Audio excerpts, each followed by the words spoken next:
Igreja Açores, o programa com a atualidade da Diocese para ouvir ao domingo, ao meio-dia, na sua Antena 1 Açores. Olá, seja mais uma vez bem-vindo ao Igreja Açores, neste quarto domingo da Quaresma, em que se assinala liturgicamente o Domingo da Alegria. Vamos conversar com o cônego Gregório Rocha, mas não sem antes atualizarmos as notícias da Diocese de Angra.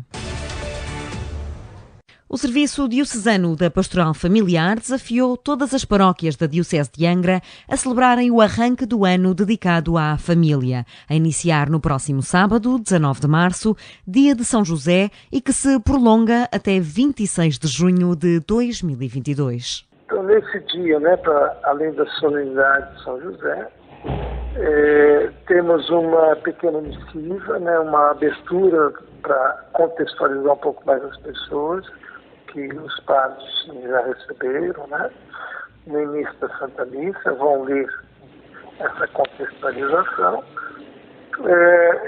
Nesse dia também a proposta da pastoral e também com o nosso pastor, Dom João Lavrador, nós temos a feita organizada mista, possível tudo com famílias, então as leituras, tudo com família.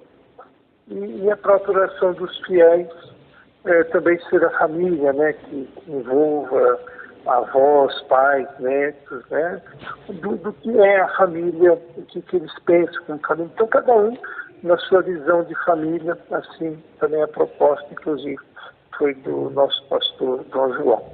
Que seja algo espontâneo e marcante é o que se pretende que aconteça em cada paróquia, diz o padre Francisco Zanon, assistente do Serviço Diocesano da Pastoral Familiar. Que envolva todos os açorianos, que se sintam abraçados por este ano, onde nós rezamos uns pelos outros e que a família seja cada vez mais ressaltada, porque ela é quista por Deus. E como disse Paulo VI, o Papa, que a família é a célula da sociedade. O sacerdote acredita que os confinamentos em família e o facto das famílias se terem conhecido melhor nos últimos tempos poderá ser um forte impulso para um ano mais assente na alegria do amor. Recorde-se que o ano da família foi decretado pelo Papa Francisco no dia em que a exortação apostólica assinalou 5 anos da sua publicação. Um desejo de João Paulo II, cumprido agora pelo Papa Francisco. É como o padre José Júlio Rocha classifica a visita do Santo Padre ao Iraque. Uma visita a uma terra da Igreja que sofre, depois do erro irreparável da Segunda Guerra. Eu recordo-me perfeitamente nas vésperas da Segunda Guerra no Iraque, que para mim e para grande parte das pessoas e dos pensadores é um erro estratégico, é um estratégico brutal. O Papa, na véspera do início da guerra, já muito debilitado, e no Ângelus dá um grito enorme que se ouve quase por toda a Roma. Mai più la guerra, João Paulo II, em 2002. Nunca mais a guerra. O Iraque foi uma terra de devastação. E esta Segunda Guerra no Iraque leva a um vazio de poder brutal, de onde nasce depois o Daesh, o Estado Islâmico e todas essas tragédias que se sucedem e que fazem daquela terra uma terra mártir. Uma terra que no tempo de Saddam Hussein tinha 1.500.000 cristãos e que depois da guerra e das perseguições de Daesh foi reduzida praticamente a 300.000. Portanto, é uma terra da Igreja que sofre. É um dos objetivos do Papa Francisco. Estar com a Igreja que sofre, que é perseguida, que é maltratada. A forma como ele parou diante de uma basílica destruída pelo Daesh e rezou diante daquelas ruínas é um perfeito símbolo disto, bem como o encontro que ele teve com os cristãos, que entretanto aos poucos vão regressando àquelas terras do norte do Iraque, Mossul, etc., de onde foram expulsos ou até assassinados. Para o assistente da Comissão Diocesana Justiça e Paz, o segundo objetivo de Francisco na visita ao Iraque foi dialogar com o Islão. E nós sabemos que sem diálogo e sem paz tudo o resto fica ferido de morte. A paz é o alicerce de qualquer construção que devemos fazer. E pertencer a uma religião odiando e desprezando as outras é uma atitude profundamente errada e profundamente hipócrita para com a nossa própria fé. O sacerdote destaca que o desagrado nesta viagem surgiu de várias vozes e critica o radicalismo cristão. Que houve críticas a esta viagem, muita gente não apreciou, e presumo que muçulmanos radicais que querem a pureza da fé islâmica, que não se suja com a presença dos infiéis cristãos, não gostavam desta viagem, mas também dentro da própria Igreja houve quem dissesse que o Papa não foi corajoso, mas inconsciente, que está a fazer coisas que vão contra a doutrina católica, que está a um passo da heresia. Ora, essa gente é a ala radical do cristianismo, que é parecida, embora em moldes muito diferentes e com circunstâncias muito diferentes, de algumas alas radicais do Islão. É preciso dizer que o Papa é profundamente cristocêntrico, profundamente cristológico. Se formos ao Evangelho, vamos ver que Jesus cura a filha de uma mulher cananeia que pertence a uma outra religião, a uma outra cultura, a uma outra etnia. Cura o servo do centurião romano. Os romanos eram invasores, eram ateus ou politeístas, inimigos de Israel. E Jesus está com esse homem. Portanto, Jesus transpõe as fronteiras da religião, constrói pontes e não muros. É isso que o Papa fez. O sacerdote adiantou ainda que o Papa Francisco fez relembrar o tempo em que os líderes mundiais pretendiam, de facto, conduzir o mundo para a paz, para o diálogo e para o encontro. E lamenta que esses homens tenham desaparecido nos últimos anos. De 17 a 19 de março e através da plataforma online Zoom é como vão decorrer as 4ª Jornadas de Teologia do Seminário Episcopal de Angra. Ateísmo e fé, diálogo e procura é um tema indispensável para a articulação do homem contemporâneo e que o conduz à fé. Quem o diz é um dos oradores das jornadas, o padre António Vaz Pinto. Este tema do ateísmo e da fé é um tema que me apaixona há muito tempo. Escrevi várias obras sobre esta temática, que estão publicadas, aliás, e, portanto, é qualquer coisa que eu considero absolutamente indispensável, a reflexão sobre a articulação entre o homem e o homem contemporâneo e os dados da revelação cristã que conduzem à fé. É uma longa história com mais de 2000 anos, para meter aqui o Antigo Testamento, mas podemos ficar nos 2000 do cristianismo, mas com grandes variações ao longo da história, uma quase osmose, por um lado entre a fé e a ciência e a cultura, por outro épocas de ruptura e divisão, depois, enfim, os diversos humanismos que conduzem à situação atual, o ateísmo teórico e prático e, portanto, há que refletir permanentemente sobre aquilo que está a acontecer. Refletir para agir, acrescenta o teólogo orador. Não pode ser uma ação de uma só linha. Primeiro que tudo, é preciso conhecer o ateísmo que nos rodeia, o teórico e prático, o que é que está por trás dele, conhecer. Depois é preciso também ser coerente com a mensagem do Evangelho. Não há dúvida nenhuma que, sobretudo, alguns escândalos da Igreja prejudicam profundamente o acesso à mensagem da revelação e da fé de que ela é portadora. E depois temos também que diversificar as respostas às diversas situações. Uma coisa é o norte, outra é o sul, outra o leste e o oeste, o rico e o pobre, e por aqui fora. E, portanto, tem que haver, para além de uma coerência de vida, que chame e que, ou pelo menos não impeça, tem que haver uma resposta adequada a cada uma das situações coletivas e, ultimamente, individuais. O sacerdote deixou o convite a todos os açorianos que se inscrevam nas 4ª Jornadas de Teologia a acontecer online entre 17 e 19 de março. O boletim de inscrição está disponível em igrejaacores.pt. quarto domingo da Quaresma é o domingo Laetare, ou Domingo da Alegria. É um momento litúrgico de importante reflexão para os grupos bíblicos que, com a pandemia, têm reunido com menor frequência. Em São Miguel, a situação é particularmente preocupante para o secretariado, garante o padre Vítor Medeiros, da Ouvidoria da Ribeira Grande e do Secretariado Bíblico da Diocese. Neste momento, as nossas atividades gerais, ou digamos assim maiores, como era a Semana Bíblica no mês de novembro e as jornadas bíblicas que se faziam no mês de janeiro, devido à situação pandémica que em toda a região é conhecida e no nosso país, foi impossível de realizar tais eventos e então tivemos que suspender. Depois, a nível das reuniões dos grupos bíblicos, essas reuniões ficam ao critério de cada vidoria, que é que vai analisar o clero presente, que analisa se tem condições para que os movimentos se reúnem, em que condições é que o podem fazer. Assim sendo, o que posso dizer também na vidoria da Ribeira Grande, que é onde eu estou, devido aos constantes recolheres obrigatórios e medidas extraordinárias de contenção da pandemia, nós suprimimos as reuniões ordinárias dos movimentos e isso também afeta, claro, os grupos bíblicos.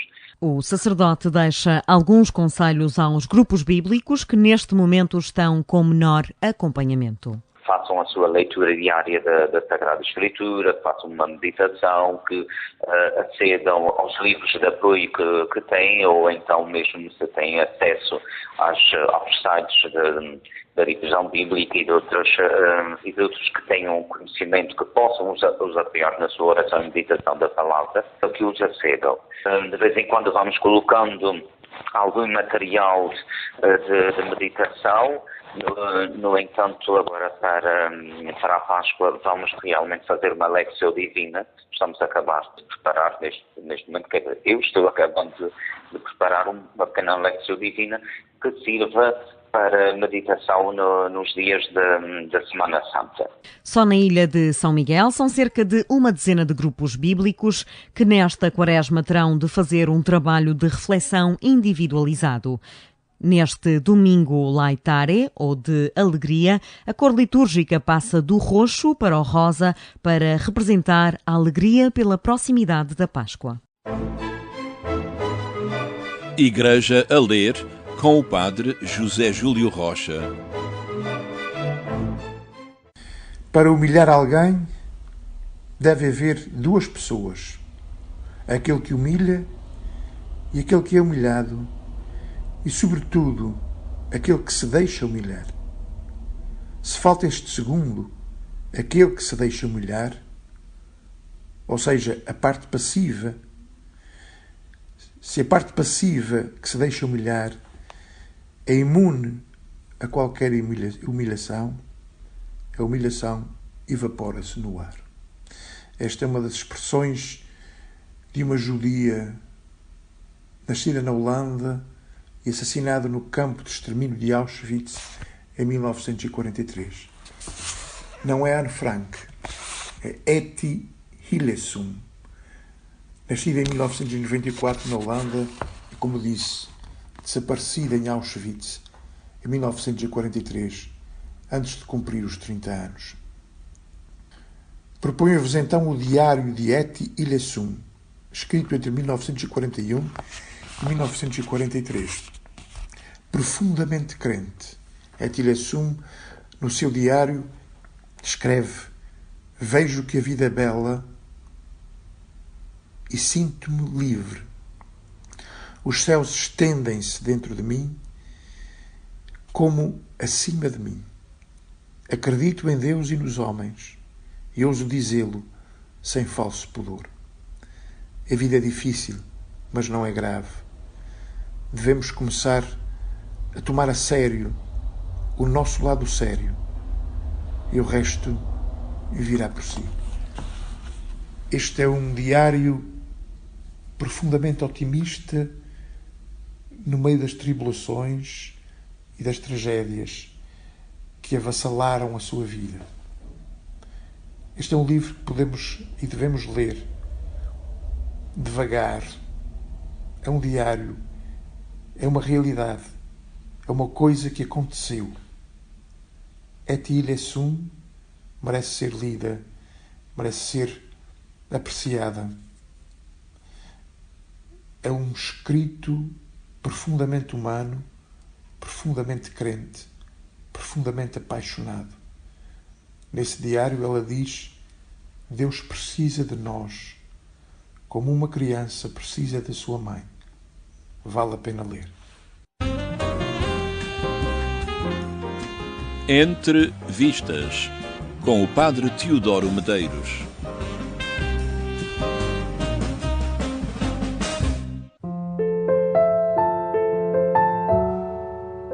Gambito de Dama, Queen's Gambit no original, é uma série do Netflix que tem suscitado muito entusiasmo do público e da crítica em geral.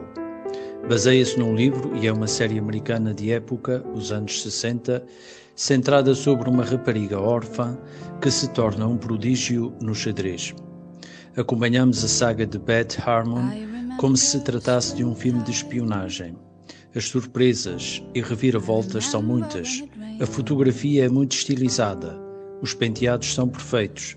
O guarda-roupa mais cuidadoso do que o lançamento de um foguetão para Marte. Expõem-se os dramas da vida passada dela, o cardápio de qualquer produção que se queira misteriosa. E há suficiente criação de tensão para manter o interesse durante os 7 episódios da única temporada.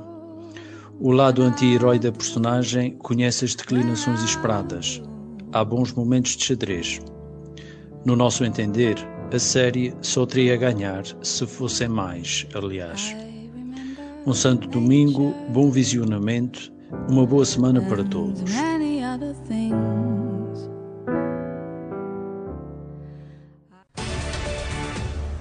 E já passamos ao nosso espaço de entrevista deste Igreja Açores. O nosso convidado é o cônego Gregório Rocha, assistente de diversos grupos relacionados com a família na Diocese de Angra, tais como as equipas Nossa Senhora, um movimento, ou também o grupo do curso de preparação para o matrimónio. O professor do Seminário Episcopal de Angra é o nosso convidado desta edição e vamos abordar o papel das famílias na Igreja Diocesana e também na Igreja no mundo. Obrigada por estar connosco, Padre Gregório. Como é que vê esta decisão do Papa Francisco de assentar a reflexão durante este ano sobre a família? De apontar os holofotes para a família? Porque ele tem a consciência, e creio que a Igreja, apesar de tudo, também sempre vai tendo cada vez mais a consciência de que a família é a base de qualquer sociedade, de qualquer instituição. A família é o núcleo fundamental. E se isto funciona para qualquer sociedade, para qualquer instituição, também funciona para a Igreja, tem de funcionar para a Igreja.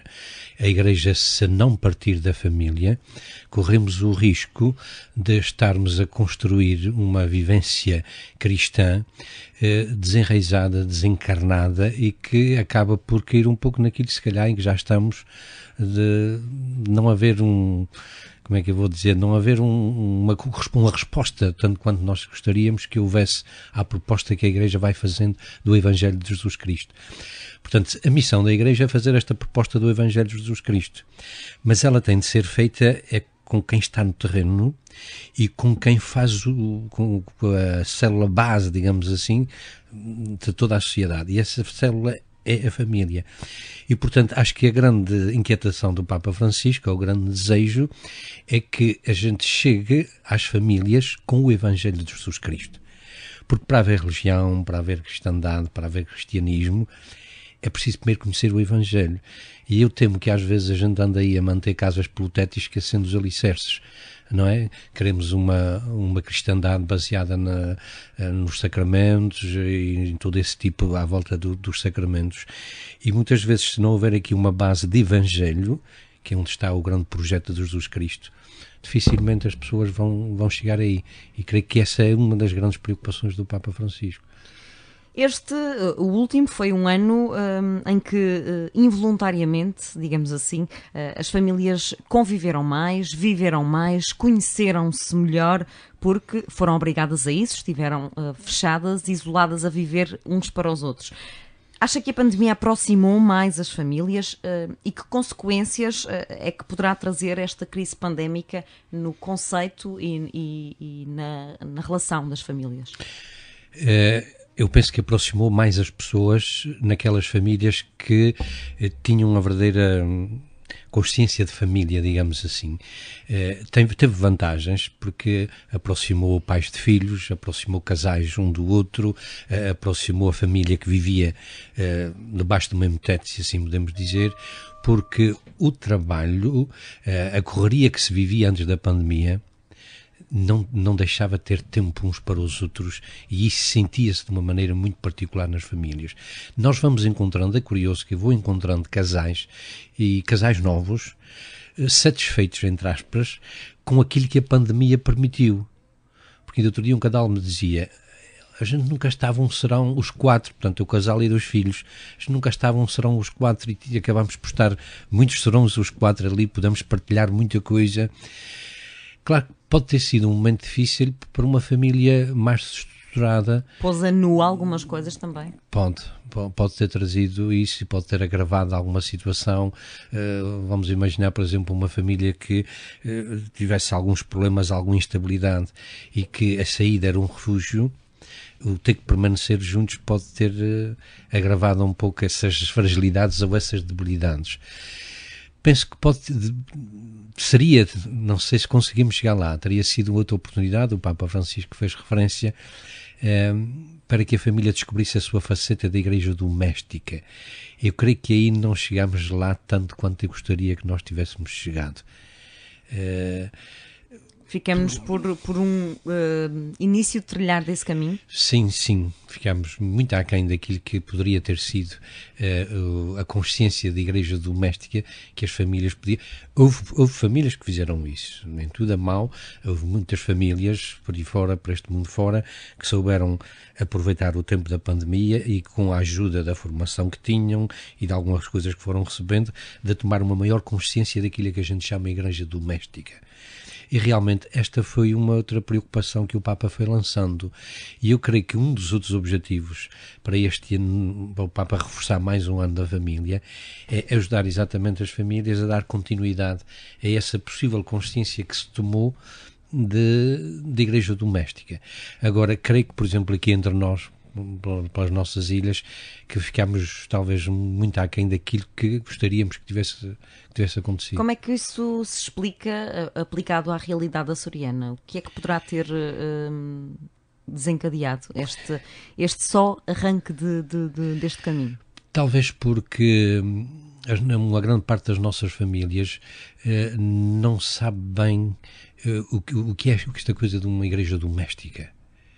Eu não queria chamar ignorância, e quando falo de ignorância não estou a culpar as pessoas, não estou a culpar a família. Se há culpas é da nossa, agentes da pastoral, que não soubemos ajudar as pessoas a tomar esta consciencialização.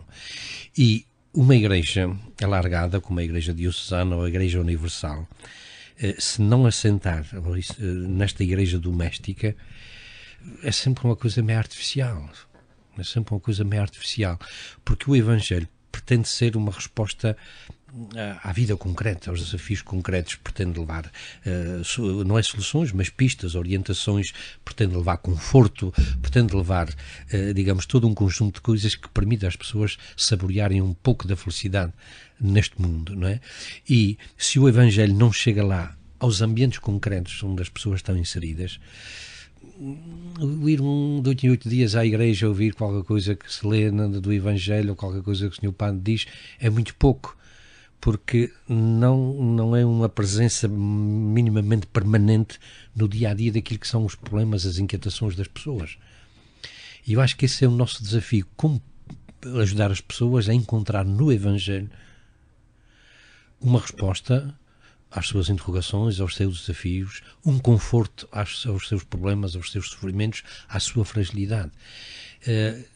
Acho que ainda não conseguimos fazer isto. Como é que se consegue fazer isto? É a grande pergunta, que eu não sei se sei responder a esta pergunta, mas que me inquieta, é a grande pergunta. Como é que podemos fazer isto? Se calhar termos a coragem de sair um pouco mais, sairmos muito mais dos templos e irmos ao encontro das pessoas. Irmos onde as pessoas estão. O Papa, num dos seus documentos, falava em a Igreja sair para as periferias. Aqui o ir para as periferias, aqui entre nós, a gente podia se desculpar dizendo que não temos grandes periferias ou que são muito poucas. No fundo somos uma periferia. Somos uma periferia, mas nas nossas freguesias, nas nossas comunidades, aquelas famílias que têm mais problemas, maiores dificuldades, mais desamparadas, mais desligadas, podem ser e devem ser entendidas como periferias. E nós ainda estamos muito acomodados. Estou a falar contra mim, mas é verdade. Nós ainda estamos muito... E à espera que a comunidade venha até nós. Ao nosso encontro. Ainda estamos numa igreja que está sentada à espera que venham escutá-la. Não é isso que o Evangelho disse ou pede, nem é isso que o Papa Francisco nos tem pedido. Ele tem pedido que a gente vá. E nós ainda não estamos a conseguir ir. A Igreja tem muitos movimentos que integram famílias, que pretendem integrar famílias, no entanto, continua a defender um modelo de família tradicional. É expectável que essa defesa continue a esvaziar os movimentos de leigos, cujas famílias são cada vez menos este modelo tradicional que a Igreja ainda privilegia? Pode esvaziar. Agora, eu gostaria de ir por um lado mais positivo, que era o seguinte: esses casais que vão preenchendo ainda estes movimentos, creio que começam a tomar consciência de uma coisa que me parece fundamental, que é, eles começam a tomar consciência que podem ser fermento no meio da massa. E se a pastoral familiar conseguir que estes casais que integram estes movimentos façam uma caminhada que os torne sensíveis e preparados para ser fermento na massa, eles depois é que vão chegar às outras famílias. Evidentemente que podemos ir alargando ou saindo um pouco deste conceito de família tradicional, no sentido que faz parte da nossa missão ir ao encontro das famílias, mas sobretudo numa atitude de acolhimento. Porque se calhar até aqui, nós, as poucas vezes que fomos ao encontro das famílias, fomos mais numa linha moralista, mais numa linha de apontar coisas, e não pode ser essa a direção, nem é essa a orientação que o Papa nos mostra no seu pensamento.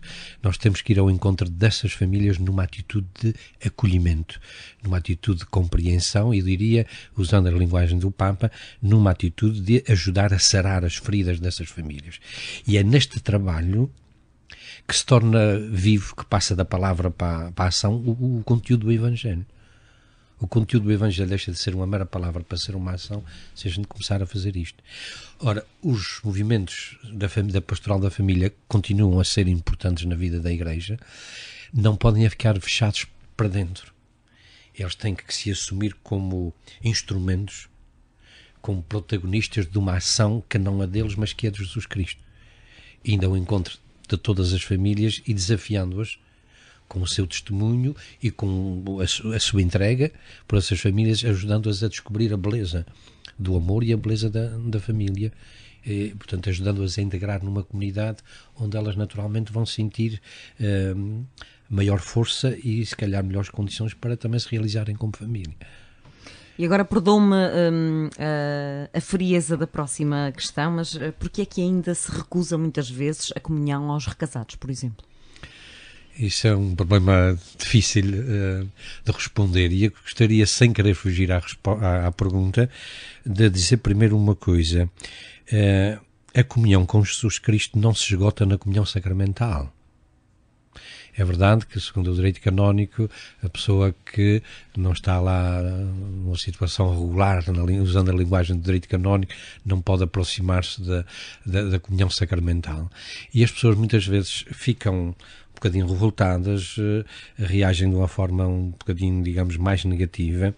Agora, acho que é preciso redescobrir aqui este aspecto. A comunhão com Cristo não se esgota na comunhão sacramental. Até porque para uma pessoa que, por exemplo, a missa não lhe diga grande coisa, também não faz sentido a comunhão sacramental. Mas essa pessoa cuja missa, por exemplo, não lhe diz grande coisa, o ser capaz, o ser sensível, por exemplo, a cuidar de um doente ou a ajudar um pobre, isso é uma forma de comunhão com Cristo. não está ao mesmo nível daquela comunhão tradicional, sacramental, que a gente está habituados a falar. Mas a pessoa não está numa situação desligada de Jesus Cristo, porque pode ligar. A comunhão é uma ligação a Cristo e ao seu projeto, e ela pode fazê-lo de outras formas. Evidentemente que, voltando à frieza da questão, isso tem a ver com aquilo que para a Igreja é importante, que é a questão da indissolubilidade matrimonial. Portanto, trata-se ali de uma aliança, não é? Que não pode ou não deve ser rompida de qualquer jeito, não é? E isso tornaria a pessoa... Agora, somos nós os humanos muitas vezes a fazer estas considerações e estas conjunturas. Eu vou ser muito sincero também, não sei o que é que Nosso Senhor pensa disto. Alguns até acharão que eu estou a ultrapassar a linha vermelha, mas acho que... Porque trata-se aqui, sobretudo, também do acolhimento às pessoas. O Papa Francisco disse uma coisa num dos documentos que me tem feito pensar muito, e pensar sobretudo nos casais, nessas situações, e não só em outras situações parecidas. O Papa diz que a comunhão, ele está a falar da comunhão sacramental neste caso, a comunhão sacramental não é um prémio para os bons, para os bonzinhos, é comunhão, um alimento para os peregrinos, para os caminhantes. E eu acho que a gente ainda não percebeu isto. Volto a dizer, a situação dos recasados é sempre difícil e não é fácil a Igreja encontrar uma resposta, porque isso implica, naturalmente há gente que sabe responder isso melhor do que eu e já terão respondido, isso implica um caminho. Uma inversão daquilo que o casamento é por conceito para a Igreja. Não só uma inversão, não ia tanto por aí. Eu ia mais no sentido de que, sim senhor, a comunhão aos recasados poderá ser possível, mas isso requer um caminho a ser feito pela própria Igreja e pelas próprias pessoas em causa, que ainda estamos em pequeninas experiências, mas felizmente já há pequeninas experiências nesse sentido. É preciso fazer um caminho, porque também é preciso distinguir situações. Eu costumo dizer que uma coisa é um casal recasado que nunca teve grande ligação à Igreja, que não tem ligação à Igreja e acha que tem direito à comunhão, e um casal recasado que não perdeu a sua ligação à Igreja, mas por qualquer motivo o seu casamento não funcionou. Tem um percurso irrepreensível como pais, como esposos, como profissionais, etc. Manteve a sua ligação à Igreja independentemente da comunhão sacramental. E diferente do outro que não tem este caminho.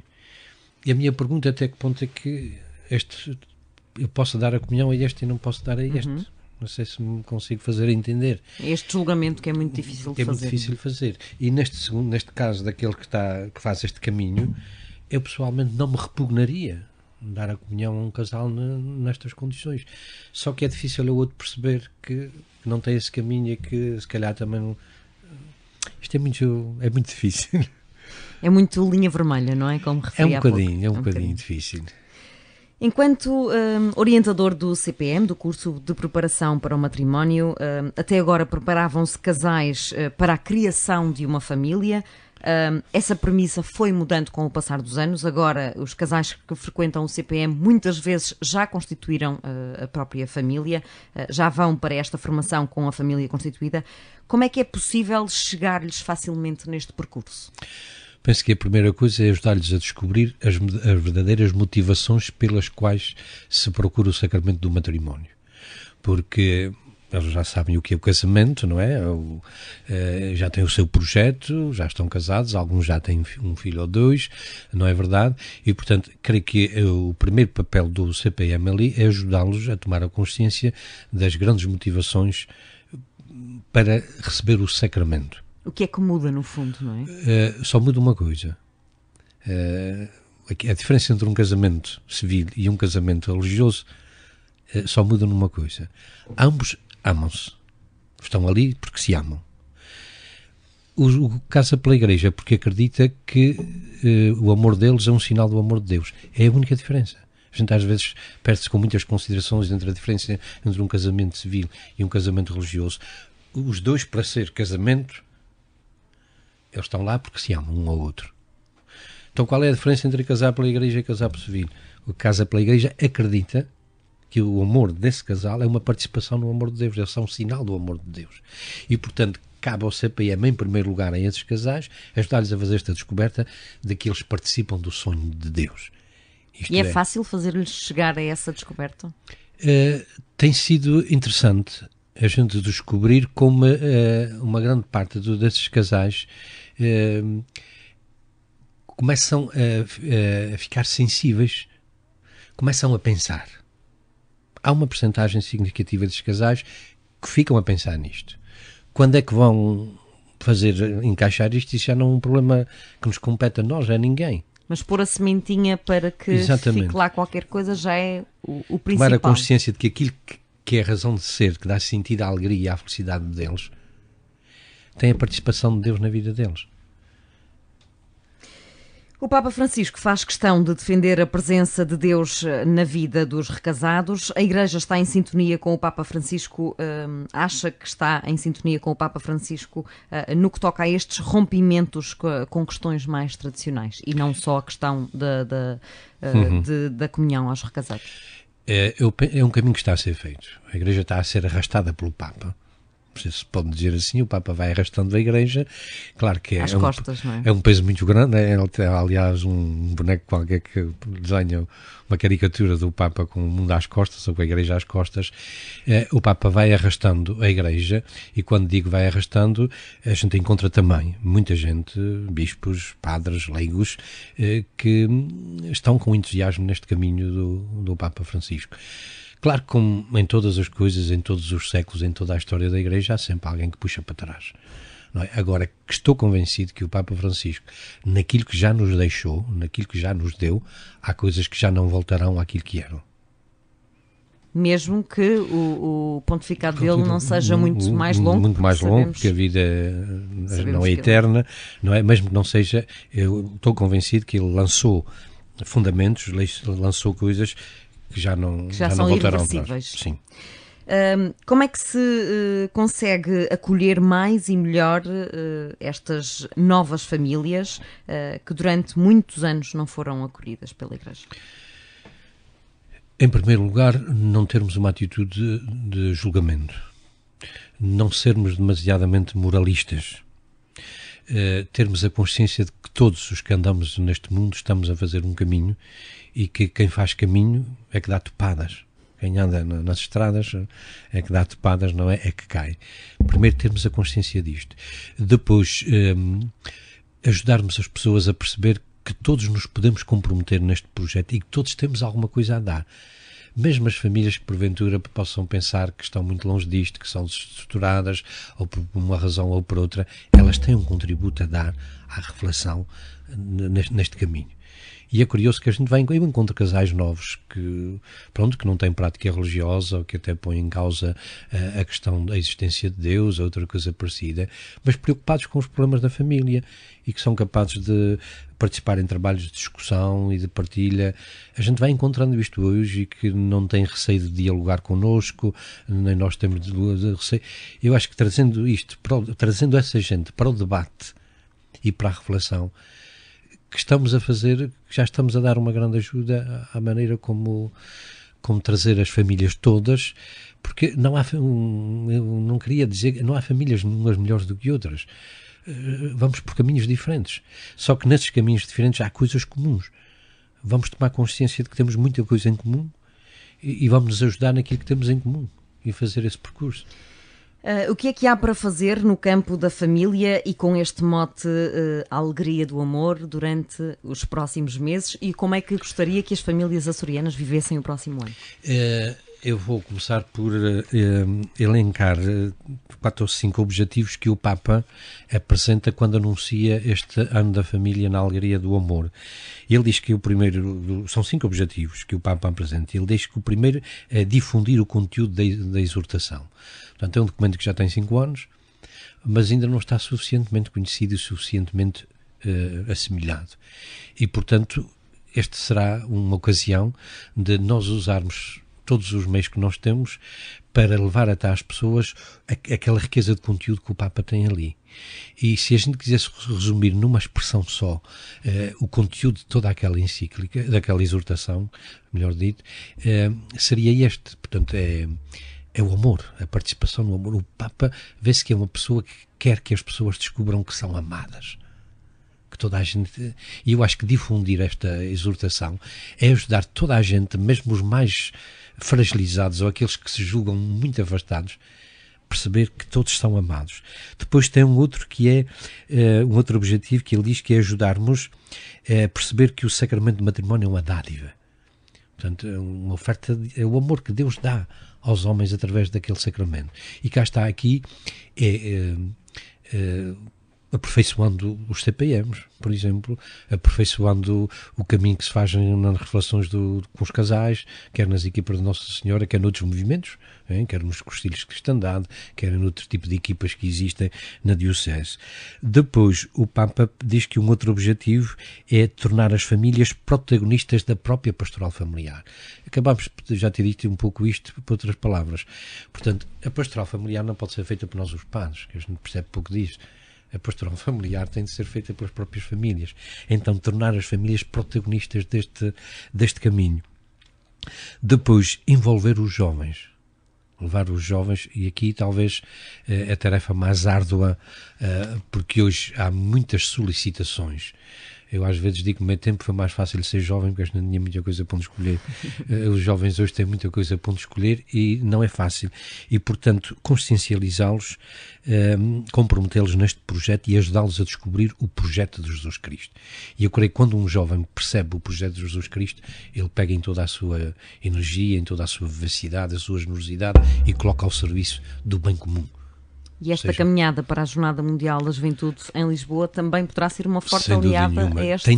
Tem de ser uma forte... Nós temos agora uma oportunidade única no nosso país, nas nossas dioceses portuguesas, também na nossa, nós temos uma oportunidade única de envolvermos os jovens neste caminho e nesta consciencialização, não só como membros da família, mas depois, consequentemente, como membros da Igreja. E um último objetivo que o Papa apontou foi alargar o olhar e a ação da pastoral da família. Ou seja, aquilo que eu já disse um bocadinho no princípio, portanto, não ficarmos só, porque estamos em casa já, mas irmos para fora e envolvermos todas as gerações da família.